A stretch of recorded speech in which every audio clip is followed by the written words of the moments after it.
Hello అండి, ఎలా ఉన్నారు? సో ఈరోజు అయితే మా చిన్న కోసం ఇలా చిప్స్ అయితే ప్రిపేర్ చేశాను. సో బయట ఫుడ్ పెట్టడం కంటే చిప్స్ కానీ అలా పెట్టడం కంటే ఇంట్లో ఏదో ఒకటి చేసి పెడితే మనకు కూడా సాటిస్ఫాక్షన్, వాళ్ళకు కూడా హెల్త్ అయితే మంచిగా ఉంటుంది కదా. సో దీనికైతే మైదా పిండి అయితే ఒక కప్పు తీసుకొని దాంట్లోకి వాము అలాగే సాల్ట్ కారము అయితే యాడ్ చేసుకున్నాను. కొంచెం ఆయిల్ కూడా యాడ్ చేసుకున్నామండి పిండి కలపకముందే. సో అలా యాడ్ చేసుకోవడం వల్ల మనకి చిప్స్ అనేవి గొల్లుగా వస్తాయి. తర్వాత పూరి పిండిలా కలుపుకొని పూరి చేసుకొని ఇలా కట్ చేసుకోవడమే మనకు కావాల్సిన షేపు. వీటిని డీప్ ఫ్రై చేసుకుంటే సరిపోతుంది. డీప్ ఫ్రై చేసుకునేటప్పుడు కూడా లో ఫ్లేమ్ లో పెట్టి డీప్ ఫ్రై చేసుకోవాలన్నమాట, ఎంచుకోవాలి.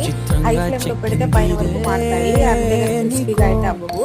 క్రిస్పీగా రావాలి అంటే లో ఫ్లేమ్ లో అయితే కుక్ చేసుకోవడమే. సో అంతే అండి, చాలా సింపుల్ గా అయితే ప్రిపేర్ చేసుకోవచ్చు. ఇవి ఈజీగా 1 వీక్ అలా అయితే నిల్వ ఉంటాయి. So thank you so much for watching. మీరు కూడా ట్రై చేసి ఎలా వచ్చాయి కామెంట్ చెప్పండి. Thank you, bye bye.